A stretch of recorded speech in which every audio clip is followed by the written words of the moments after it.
Well, we've been visiting this fruit house regularly because we're watching the progress of this gorgeous crop of cherries. But I want to dwell with the vines today. These rods, spurs, these are the names, and then usually getting 2 shoots. We only want 1. If you get 2, you may get twice as many bunches, but they'll be smaller. So give the plant a chance. Here we go. Leave 1, leave the strongest. Here we go. Take that one out, leave that one there.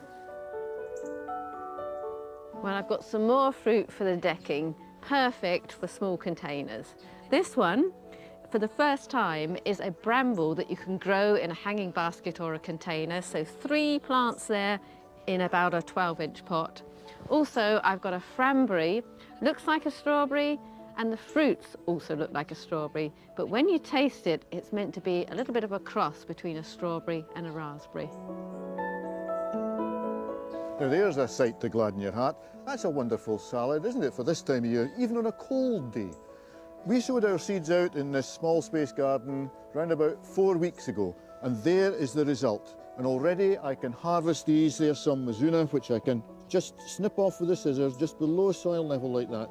And that will go into the salad and just add that little bit extra zing.